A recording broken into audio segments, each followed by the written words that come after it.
Merci Jérôme et merci Laure pour cette discussion passionnante. Comme précédemment avec Abdou Kané, nous allons avoir un nouveau format court de 10 minutes et nous allons accueillir un expert dans le domaine du numérique et cette fois-ci dans le domaine de l'énergie. Je vous remercie d'accueillir Karim El Alami, qui est directeur cofondateur de Ilum Energy.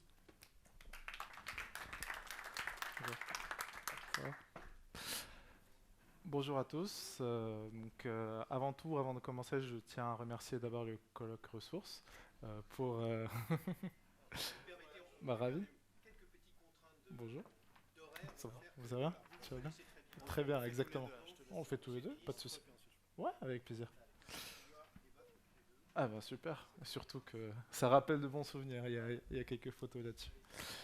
Donc effectivement, donc je tenais à remercier d'abord le colloque Ressources pour cette opportunité de présenter. Et effectivement, j'ai la chance de faire ça avec Monsieur Othman Firdaus, secrétaire d'État à l'investissement. Donc, on assiste en tout cas, enfin, dans le domaine de l'énergie, et ça a été rappelé, on assiste en fait à une révolution, vraiment, littéralement une révolution depuis le début des années 2010. C'est qu'il y a une baisse massive, à la fois donc des prix des panneaux photovoltaïques et également des prix des batteries. Ce qui s'est passé, c'est qu'on a une division par 4 en 4 ans des prix des panneaux solaires et une division de 5 en 5 ans sur le prix des batteries. Au-delà de ces chiffres, en fait, ce qu'on constate, c'est que on a désormais une compétitivité, c'est-à-dire que l'électricité est devenue moins chère contre à la fois donc de l'électricité, par exemple en Afrique, ou des groupes électrogènes qui sont un des grands sujets en Afrique subsaharienne notamment, où en fait la majorité des bâtiments, que ce soit des villages qui sont peu ou pas électrifiés, ou soit des usines, sont uniquement dépendants des groupes électrogènes. Et donc c'est un véritable sujet qui fait que on assiste en fait au-delà de cette baisse des coûts à une opportunité, et notamment en Afrique, dans les régions d'Afrique subsaharienne. Ça, c'est une carte, enfin, je pense que vous la connaissez bien. Ça représente un petit peu l'état d'éclairage, en quelque sorte, l'état de pollution lumineuse qui sont assistés à ça. Donc, au niveau de l'Afrique subsaharienne, on voit bien que on peut voir la Voie lactée sans trop de problème, et où effectivement, il y a peu ou pas d'électricité à part l'Afrique du Nord, et où on constate que plus de 600 millions de personnes n'ont toujours pas accès à l'électricité pour des raisons qui sont soit des raisons de logistique, parce que c'est très difficile d'accéder à cette énergie-là, ou des raisons économiques, parce qu'elles n'ont pas les moyens de le faire.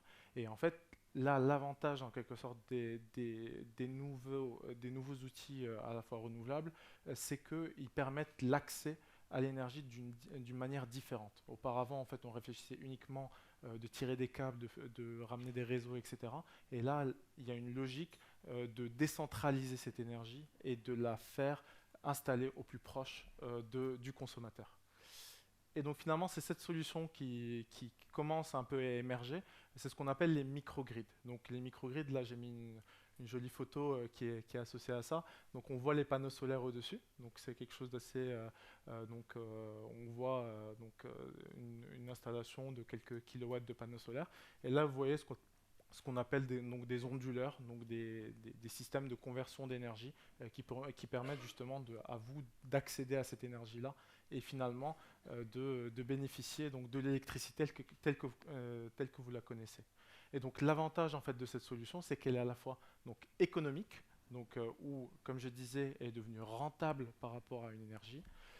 Elle est locale, elle permet donc une production locale d'énergie. Donc ça a deux avantages. La première chose, c'est que on est capable de créer des emplois locaux. Donc c'est très important au niveau de l'installation, au niveau de la maintenance. Il y a un véritable enjeu là-dessus. Mais également, elle permet également d'être résilient vis-à-vis du changement et notamment au vu des importations pétrolières, etc. Et donc le Maroc, je pense il est bien fait de ce genre de problématiques.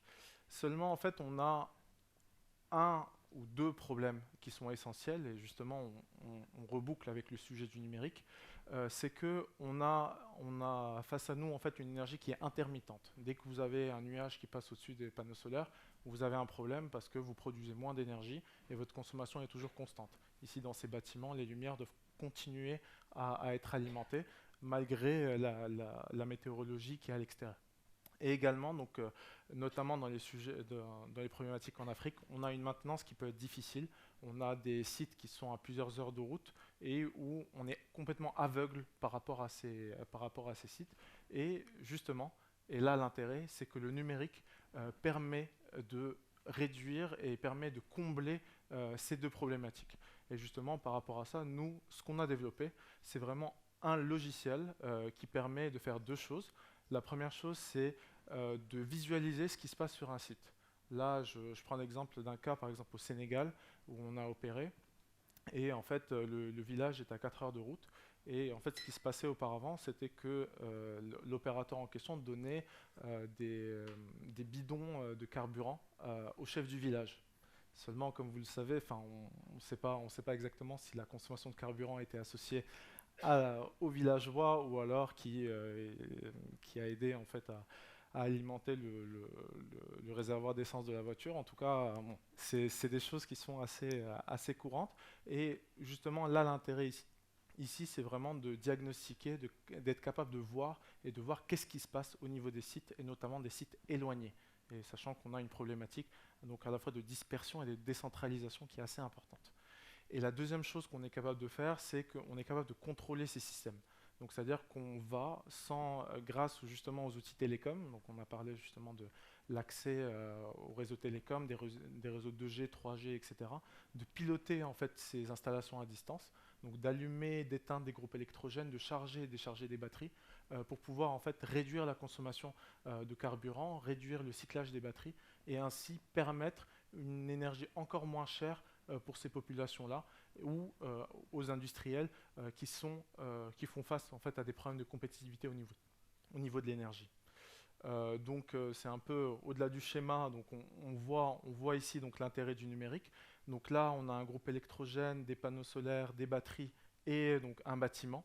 Et donc nous en fait donc au travers donc du cloud, du big data, donc tous ces mots en fait un petit peu à la mode, mais vraiment on apporte en fait un service supplémentaire qui est justement de marier en quelque sorte les énergies intermittentes avec les énergies traditionnelles et de le faire au meilleur prix et d'une façon assez intéressante. Donc le numérique n'est pas venu en tant que technologie en tant que telle, mais elle est venue pour répondre à un vrai besoin qui est d'adjoindre en fait ces deux énergies par rapport à ça.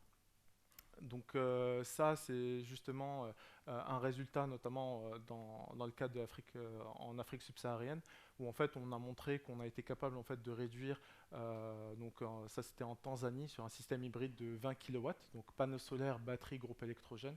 On a été capable de réduire de 14% en économie de carburant et on a prolongé également de 13% la durée de vie des batteries, ce qui est assez considérable pour ces régions-là, sachant qu'elles sont très sensibles donc à la fois aux conditions climatiques, mais également donc, à leur utilisation en tant que telle.